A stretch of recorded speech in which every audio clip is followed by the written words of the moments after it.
우리 저번에 배웠던 게 상태 변화에 따른 열의 출입을 배웠는데, 예를 들어서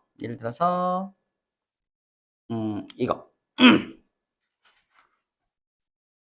고체가 액체로 녹을 때 융해된다라고 하는데, 고체가 에너지가 적은 상태고 액체는 에너지가 많은 상태니까 고체가 액체로 바뀌려면 밖에서 열을 흡수해야 되죠. 열을 융해될 때 열을 흡수해야 한다. 융해열 흡수가 일어나야 한다라고 말하고, 액체가 기체가 될 때도 열을 흡수해야 기체가 될 수 있죠. 기화될 때도 열을 흡수해야 한다라고 표현합니다. 고체가 바로 기체가 될 때도 승화된다라고 표현하는데, 승화될 때도 열을 흡수해야 돼요. 근데 반대로 거꾸로 내려갈 때, 기체가 액체로 내려갈 때는 액화된다고 말하고, 이때는 에너지가 많은 기체가 에너지가 적은 액체가 되어야 하니까 액화열을 방출해야 하고요. 액체가 더 에너지가 낮은 고체로 내려갈 때도 에너지를 좀 방출해 줘야지 고체로 내려갈 수 있죠. 거꾸로 이제 기체가 고체로 갈 때, 바로 갈 때도 승화된다고 말을 하고, 이때도 열을 많이 방출해야 되죠. 가장 많은 열을 흡수하는 경우와 가장 많은 열을 방출하는 경우는 승화열 흡수와 승화열 방출이 될 겁니다. 자, 지금 보자는 건 이제 이 얘들을 살펴보자는 얘들을. 근데 얘들이 조금 익숙하지 않은 얘들이 많아서 하나하나 머릿속으로 좀 그려가면서 할 필요가 좀 있어요. 자, 쉬운 거 좀 먼저 하면은 이거 얼음물이 들어있는 잔이야. 얼음물이 들어있는 잔을 딱 놔두면은 나중에 이 얼음물 표면에 물방울이 송글송글 맺혀 있어. 그죠? 많이 경험해봤을 거야. 차가운 물 또는 얼음물을 담아 놓으면 컵 표면에 물방울이 생기는데, 안에서 물방울이 빠져나온 건 아니겠죠? 어떻게 생기는 거냐? 자, 밖에 수증기들, 기체 상태의 수증기가 차가운 컵 표면에 딱 닿으면 아 차거! 하면서 열을 확 뺏긴단 말이야. 기체가 열을 확 뺏기면서 뭐로 변하는 거야? 액체로 변해서 맺히게 되는 거지. 컵 표면에 맺히게 되는 그 액체들은 공기 중에 있던 수증기가 액체로 변한, 즉 액화가 일어나게 되는 겁니다. 자, 이거는 기체가 액체로 변하는 액화에 대한 내용이 여기서 추가로 알 수 있고요. 여기서는 물이나 음료수에다가 얼음을 집어넣으면 왜 시원해지는지를 좀 먼저 설명할게. 이건 좀 뒤에 나오는 예를 좀 먼저 봤다. 봐봐. 내가 물을 먹을 건데 얼음을 집어넣으면 더 시원하게 먹을 수 있죠. 왜죠? 우리가 초딩 때는 뭐라고 말했냐면은 얼음을 넣었으니까요 라고밖에 말할 수가 없었어. 물에다가 얼음을 넣으면 왜 시원하니? 얼음을 넣었으니까요 했는데, 이제는 다르게 말해야 돼. 얼음이 고체 상태의 얼음이 액체로 녹잖아. 녹을 때 뭐가 필요해? 에너지가 필요하지. 그래서 밖에 있는 물한테서 에너지를 뺏어가지고 지가 녹는 거야. 그러니까 물의 입장에서는 에너지를, 열을 뺏겼으니까 물은 시원해지는 거지. 그렇죠? 그렇게 물이 온도가 낮아지는 이유가 이 녀석이 에너지를 뺏어갔기 때문입니다. 그래서 액화가 일어날 때 열을 얘가 흡수해. 얼음이 액화가 일어날 때 열을 흡수해 줬기 때문에 물은 온도가 떨어진다는 거야. 즉 액화열 흡수죠. 뭐라는 거야? 미안. 융해열 흡수죠. 미안. 융해가 일어날 때, 고체가 액체로 융해가 일어날 때 열을 흡수하는 걸 이용해서 물을 시원하게 먹는 거야. 음료수도 마찬가지고. 두 번째, 더운 여름날 얼음 조각상 옆에 있어. 옆에 얼음 조각상이 있어. 시원하지? 초딩들은 뭐라고 해? 왜 시원하지 그러면? 얼음 조각상 옆에 있으니까요 라고 말한다면, 이제 우리는 뭐라고 말해야 돼? 얼음 조각상이 녹으면서, 그죠? 얼음 조각상이 녹으면서 주변으로부터 열을 흡수하니까 주변에 있는 나는 온도가 떨어지게 되는 거죠. 그래서 그렇게 해석하는 거예요.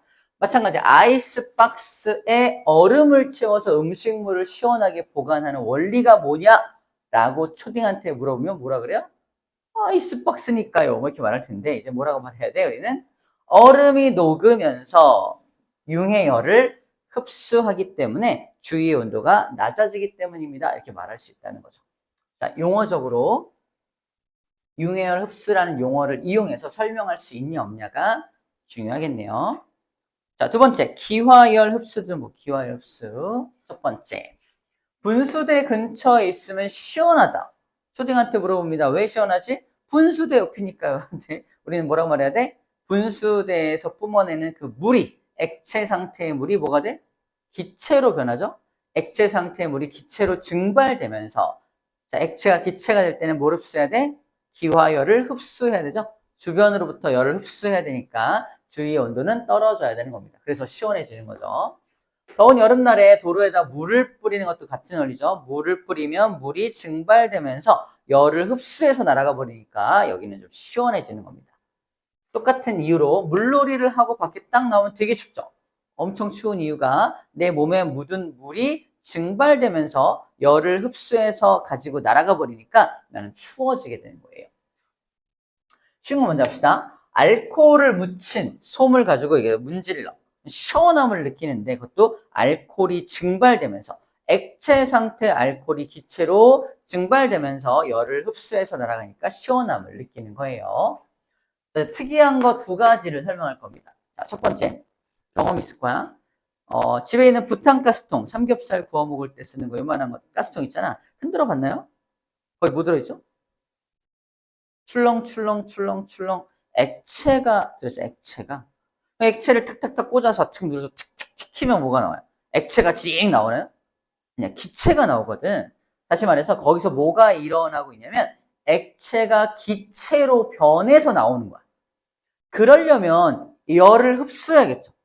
주변으로부터 열을 막 흡수해야 되니까 주변의 온도는 엄청 차가워지는 거야. 한참 이렇게 고기를 구워 먹다가 가스통을 탁 만져보면 가스통은 됐다 차가워요. 뷰테인 가스통을 만져보면 되게 차가움을 느끼는 게 걔가 액체가 기체로 변하면서 열을 흡수했기 때문이라는 거죠. 이거 이해되나요? 됐죠? 그 다음에 사막에서는 물통을 만들 때 우리 지금 우리는 플라스틱 물통 쓰잖아. 사막에서는 물통을 뭘 쓰냐면 양가죽으로 만든 물주머니. 양가죽으로 만든 물주머니에다가 물을 보관해서 먹어요. 왜냐하면 그렇게 먹으면 되게 시원한 물을 먹을 수 있대요. 왜냐하면 양가죽으로 만든 물주머니야. 자, 양가죽은 우리가 똑같이 양의 가죽이니까 양도 땀을 흘리나 봐요. 양가죽도 땀구멍이 땀구멍. 다시 말해서 여기에 미세한 구멍들이 이렇게 뚫려 있는 거야. 사람의 피부도 이게 땀구멍이 있잖아. 구멍 있는 것처럼 이 가죽에도 구멍이 있는 거야. 이 미세한 구멍으로 물이 조금씩 새어나옵니다. 물이 새어나와. 새어나온 물은 어떻게 되겠어요? 액체가 기체로 증발되겠지. 액체가 기체로 증발되면서 뭘 가지고 날아가? 열을 가지고 날아가 버리니까 이 물은 시원해지는 거야. 이런 거죠. 물을 약간 손해보더라도, 그지? 물을 약간 손해보더라도 시원한 물을 먹겠다는 거야. 물을 조금 손해보더라도 좀 시원한 물을 먹는 방법으로 양가죽에다가 물을 보관하는 겁니다. 옛날에 서부 영화 같은 데 보면은 이런 양가죽 또는 가죽에다가 물을 넣고서 먹는 걸 볼 수가 있었어. 근데 왜 그런가 했는데 이런 이유가 있더라고요. 오케이. 그다음 승화 봅시다. 공연장에서 이제 하얀색 막 무슨 연출, 무대 효과가 막 하얀색 안개 같은 게 쫙 깔리는 그런 무대 효과 같은 게 있는데 뭘 뿌린 거냐면 드라이 아이스를 뿌린 거야. 드라이 아이스. 드라이 아이스는 원래 고체거든요.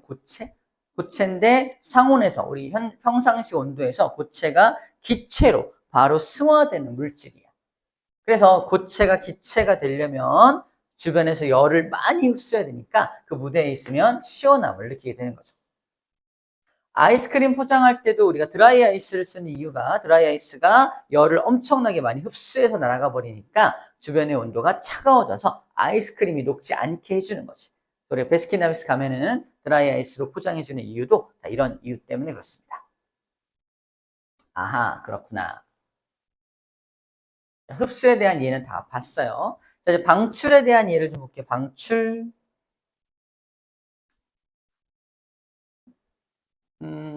쌤이 예전에 이글루에 살 때 되게 좁은 이글루여서 좀 큰 이글루로 이사를 갔던 경험이 있어요. 믿으면 안 돼요, 이런 건. 믿는 거 아니야? 쌤이 아이스키모인도 아니고, 그죠?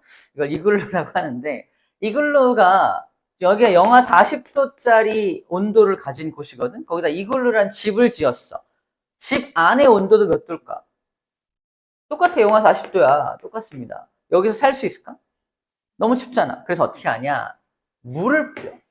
안에 물통을 들고 들어가서 안에다 물을 막 뿌려요. 너무 축축하잖아요? 아니, 안 축축해. 물을 뿌리자마자 다 얼어버려. 왜 이 짓을 하는 거지? 물을 얼리면, 자, 물이, 액체 상태의 물이 고체로 얼면서, 봐봐. 액체가 고체로 바뀔 때는 뭘 방출해야 돼? 응고열을 방출해야 되죠? 응고열을 방출하기 때문에 이 안에 열 에너지가 좀 나오는 거야. 물 때문에. 그래서 이 안에 온도가 영하 20도 정도 또는 영하 10도 정도 온도를 훨씬 더 높여가지고 이 안에서 생활할 수 있게 만드는 겁니다.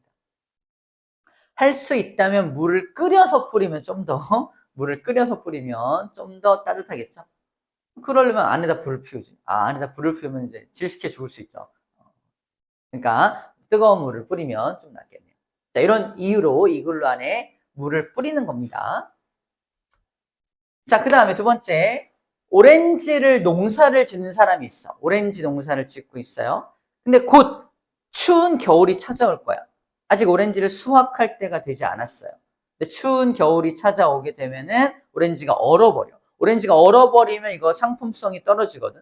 버려야 돼. 그래서 어떻게 한다? 추운 겨울, 엄청 추운 겨울이 찾아오기 전에 한 영하 10도, 앞으로는 영하 40도까지 막 떨어질 거야. 이 영하 10도 정도 되었을 때 아직 오렌지는 얼지 않아요. 오렌지는 그 안에 어떤 혼합물이 들어있기 때문에 쉽게 얼지 않거든. 바닷물이 잘 얼지 않는 것처럼. 이때 오렌지 표면에다가 뭘 뿌린다? 솥으로 물을 막 뿌려. 물을 막 뿌리면 물이 얼겠지. 오렌지에 묻은 물이 얼어버릴 거 아니야. 추우니까. 이 온도는 물이 어느 온도니까. 그 물이 얼면서 똑같아. 물이 얼면서 응고열을 방출하는 거야. 그 응고열 방출한 것 때문에 오렌지의 온도가 살짝 올라가겠지. 근데 그것만 가지고 겨울을 날 수는 없죠. 중요한 건 그렇게 물을 뿌려서 오렌지 주변에 얼음 방패막을 만들어주는 거야. 얼음으로 이렇게 방패막을 만들어주면 영하 40도가 찾아오더라도 이 차가운 한파가 오렌지 안으로 들어갈 수가 없대요. 그래서 이 얼음 방패막을 미리 만들어주는 그런 것들이 이제 오렌지의 냉해라는 말이 추위에 의한 피해를 말합니다. 찰냉자에 해롭다 할 때 자야. 차가움에 대한 해로움, 냉해, 피해를 막기 위해서 물을 뿌린다. 이런 겁니다. 자, 그 다음에 또 비슷한 거야. 추운 겨울철, 과일을 보관하는 창고가 있어. 과일을 보관하는 창고도 그 안에 온풍기를 켜지 않는 이상 되게 온도가 떨어질 거 아니야? 그럼 거기 안에 보관하고 있던 과일도 다 얼어버릴 수 있어요. 그래서 어떻게 하냐? 온풍기를 켜지 않고 어떻게 하는 방법이 있냐면 물통에다 물을 가득 담아가지고 여기저기에다가 물을 갖다가 놓는 거, 물을. 그러면 그 과일들보다 물이 먼저 얼거든요. 물이 먼저 얼면서 또 뭘 방출하겠어? 응고열을 방출해서 그 창고 안의 온도를 살짝 올려주는 거야.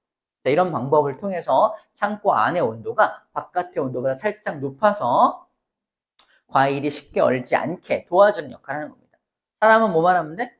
얼은 물을 다시 얼지 않은 물로 갈아주는 역할만 해주면 계속 창고의 온도를 조금 따뜻하게 유지할 수가 있겠죠. 온풍기 같은 것들을 사용할 수 없을 때 이러한 방법을 쓸 수도 있다라고 지금 말하는 거예요. 오케이, 두 번째, 액화. 좀 전에 소나기 왔던 거 알죠? 소나기가 막 내려. 소나기가 왜 오는 거냐면 공기 중에 있던 기체들이 액체로 막 모여, 그죠? 물론 조금 다르긴 한데 어쨌든 비가 내린다는 건 물방울이 내려오는 거니까 기체 상태의 어떤 것들이 수증기가 액체로 변하면서 떨어진다고 생각하면 돼요, 일단. 그러면 기체가 액체로 바뀌어서 비가 내리는 거니까 액화가 일어나는 거 있죠. 액화. 기체가 액체로 바뀌는 액화. 그럼 기체가 액체로 바뀌려면 열을 방출해야죠. 열을 막 방출해야 되니까 공기의 온도가 뜨거워지는 거예요. 그래서 이런 일이 발생합니다. 비가 막 내릴 때는 후덥지근하다 또는 후텁지근하다라고 표현하는데 약간 좀 더워요. 더 더워. 평상시보다 비 오는 날이 조금 더 습도도 높고 온도도 좀 높아서 좀 더 짜증나는 그런 날씨? 그런 날씨를 약간 후텁지근한 날씨라고 불러주는데 약간 온도가 올라가는 이유가 우리가 배웠던 이 바로 액화열 방출과 관련돼 있다는 겁니다. 비가 내릴 때 액화가 일어나면서 열을 방출하기 때문이라는 거죠. 자, 그 다음에 우리가 학원에 있다가 갑자기 밖에 탁 나가면은 여긴 좀 덜한데 엄청 시원한 곳에 있다가 밖에 딱 나가면 아우 더워 아우 더워라고 팍 뭔가 숨막힘을 느끼는 게 뭐냐면 내가 냉방이 되게 잘 된 곳에 있으면 내 몸의 온도도 굉장히 차가워져 있겠죠. 좀 시원해져 있는 거야. 근데 밖에 탁 나가는 순간 밖에 따뜻한 공기랑 딱 만나면 따뜻한 공기에 있던 수증기들이 내 몸과 닿으면서 액체로 바뀌겠죠. 그죠? 그러면 기체들이 액체로 바뀌면서 또 열을 방출하는 거야. 나랑 닿는 순간 또 열을 막 걔네들이 방출을 해요. 액화열 방출을 막 하니까 나는 더 뜨겁게 느껴지는 거야. 계속 뜨거운 곳에 있을 때보다 차가운 곳에 있다가 뜨거운 곳으로 딱 갔을 때 더 뜨겁게 느껴지는 이유가 바로 이런 액화열 방출과 관련되어 있다는 거죠. 이해되나요? 내가 좀 차가운 어떤 그런 기운을 가지고 나가면 더 후텁지근하게 느껴진다는 거예요. 자, 이거 눈입니다. 하늘에서 눈이 내린다는 건 눈은 고체 상태예요. 고체 상태. 똑같이 수증기가 이제 눈이 되어서 내리는 거니까 기체가 고체가 되어서 눈이 내리는 거야. 그럼 기체가 고체로 바로 변하는 거니까 승화가 일어난 거죠. 그러면 에너지를 굉장히 많이 방출하고 눈이 내리는 거니까 눈이 오는 날은 비 오는 날보다 더 따뜻합니다. 온도가 일정하다면 같은 겨울이라면 같은 겨울인데 비가 내릴 때 겨울, 눈이 내릴 때 겨울 중에 어디가 더 따뜻하냐? 오히려 눈이 내릴 때가 이런 이유 때문에 좀 더 많은 열을 방출하니까 좀 더 포근함을 느낀다는 겁니다. 눈 내릴 때 날씨가 조금 포근하게 느껴진 이유가 바로 승화열 방출 때문이다 라고 지금 얘기하고 있는 거예요. 우리 주변에 있는 것들이 다 이런 것과 연결돼 있구나 라고 일단 이해해 주면 될 것 같습니다. 자, 이제 두 가지 시험 문제 나오는 것들 얘기를 좀 해볼게요. 첫 번째가 에어컨. 이것도 마찬가지인데 에어컨. 에어컨의 시작은 이거부터 시작해야 돼. 액체 냉매. 자, 에어컨의 액체 냉매를 먼저 떠올려야 돼. 냉매라는 건 이제 액체와 기체로 막 변할 수 있는 물질을 말합니다. 프레온 가스를 쓴다고 하는데 어쨌든 액체 냉매가 있어요. 액체 상태의 어떤 냉매를 에어컨에다 주입을 하면 에어컨은 실내기라는 곳과 실외기라는 곳으로 나눠져. 에어컨 바깥에 실외기 알아요? 막 팬 막 돌아가는 거? 그 두 가지 나눠지는데 실내기에서는 무슨 일이 벌어지냐면 액체가 기체로 변하는 일이 발생하는 거예요. 액체가 기체가 되려면 열을 흡수해야 되죠. 그럼 온도가 차가워지겠죠? 바깥의 온도가. 얘가 이 냉매가 열을 다 흡수해서 가버리니까 주위의 온도가 차가워지게 되고 그럼 차가워진 그 온도를 이용해서 공기를 차갑게 만들어서 밖으로 방출하는 거야. 그래서 이게 찬바람이 나오는 거야. 그래서 실내기에서는 찬바람이 방출됩니다. 다시 내가 액체 냉매가 되어봐. 액체 냉매였던 내가 기체가 되었으니까 기체 상태로 여기를 빠져나와서 어디로 간다? 실외기로 가는 거야. 기체 상태의 냉매가 실외기로 가면 실외기에서는 그 기체가 다시 액체로 바뀌는 일이 발생하는 거예요. 실외기에서는 기체를 다시 액체로 만들어주면 에너지가 많은 기체가 에너지가 적은 액체가 되어야 하니까 열을 방출해야겠죠? 열을 방출해. 그래서 실외기에서는 팬이 돌면서 뜨거운 열을 막 방출하게 되는 거야. 뜨거운 열을 막 방출하게 됩니다. 실외기 옆에 서 있으면 막 뜨거운 바람 나오잖아. 그게 이것 때문에 나타나는 거야. 여기서 찬바람을 내기 위해서 흡수했던 열을 여기서 흡수한 열을 여기다 방출해버리는 그런 구조를 가진 게 에어컨이다 라고 생각하면 되겠어. 실내기에서는 무슨 열 흡수가 일어난다? 기화열 흡수가 일어나는 거고 실외기에서는 액화열 방출이 일어난다라고 우리가 표현하고 말할 수 있어야겠네요. 그죠? 원리는 간단하죠? 우리가 이제 이미 다 배웠으니까. 자, 그 다음에 증기난방기. 우리 집 난방시설하고 좀 다르긴 한데, 수증기를 이용해서 난방을 하는 시스템이 있어요. 지금은 전기를 가지고 많이 하는데, 어쨌든 이렇게 약간 꼬불꼬불꼬불꼬불하게 생긴, 우리 화장실에도 좀 설치되어 있는데, 약간 꼬불꼬불꼬불하게 생긴 라디에이터라고 되어 있는 어떤 난방기가 있어. 겨울이 되면은 우리 화장실이 막 얼어가지고 터지고 막 그러거든요. 그걸 예방하기 위해서 온도를 좀 따뜻하게 유지하는 장치인데, 봐봐. 어쨌든 증기난방기라고 하는데, 증기난방기 원리는 마찬가지로 수증기를 먼저 준비를 해요. 물과 수증기. 자, 첫 번째, 열을 방출하는 안쪽에 있는 것과 보일러를 생각하면 돼. 자, 보일러에서 물을 끓입니다. 뜨거운 물을 만드는 거죠. 수증기를 만드는 거죠. 물을 끓여서 자, 액체 상태의 물을 기체 상태로 만드는 게 보일러의 역할이야. 그 기체 상태의 수증기를 바로 이 증기난방기에 넣어주는 거지. 넣어주면 이 증기난방기에서는 그 기체가 뭐로 변화되는 것이다? 액체로 변화되면서 액화열을 방출하는 거야. 그래서 이 집안의 온도를 또는 화장실의 온도를 따뜻하게 해주는 겁니다. 그래서 밖에서 기체로 만든 수증기가 안에서 집 안에 들어가서 기체가 액체가 되면서 열을 방출하고 그 액체가 된 물은 다시 보일러로 돌아와서 액체를 또 다시 끓여주는 역할을 하는 거예요. 돌고 돌면서 보일러에서 가열한 열을 이 집 안으로 날라주는 역할을 하는 게 증기난방기 원리입니다. 집 안에서는 액화열 방출이 일어나게 되는 거고 보일러에서는 기화열 흡수가 일어나는 거겠죠.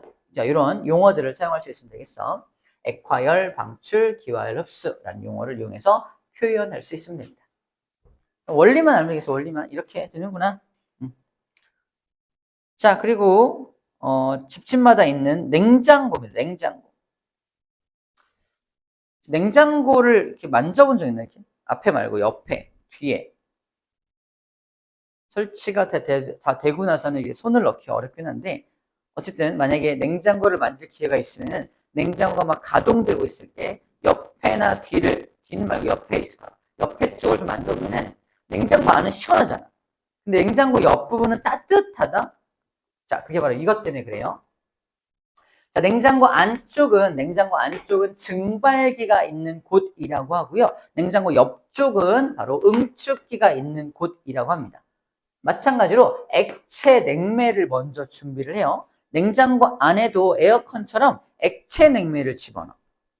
걔가 증발기 안에 들어가서는 액체가 기체로 증발하면서 열을 흡수할 거 아니야. 이 흡수한 열을 가지고 냉장고 안의 온도를 떨어뜨리는 거야.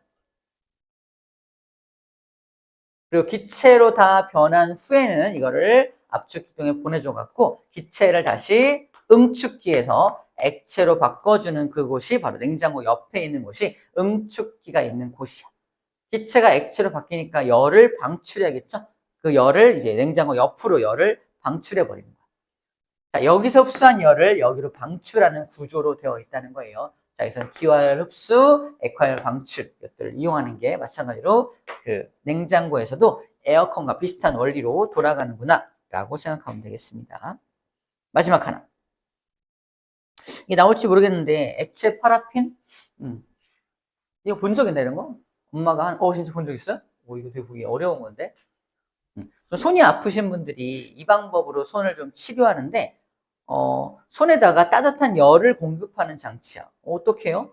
액체 파라핀에 손을 딱 집어넣고 있는 게 아니라 자, 이 액체 파라핀은 요 스위치를 딱 켜놓으면 온도가 막 올라가면서 액체 파라핀은 약간 촌농 같은 건데 여기다가 온도를 따뜻하게 올려놓으면 그 촌농이 다 녹아.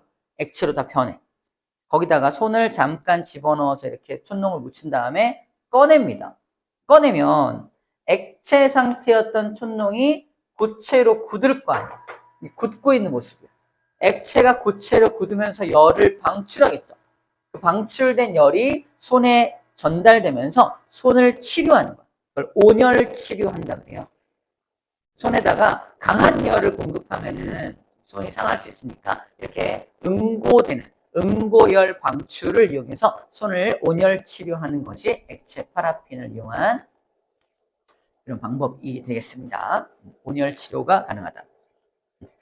그렇구나. 우리 일상생활에서 좀 많이 이미 사용되고 있구나 라는 정도로 정리하면 되겠습니다. 됐어요. 다 배웠고요. 55쪽에 문제 좀 풀어볼게요.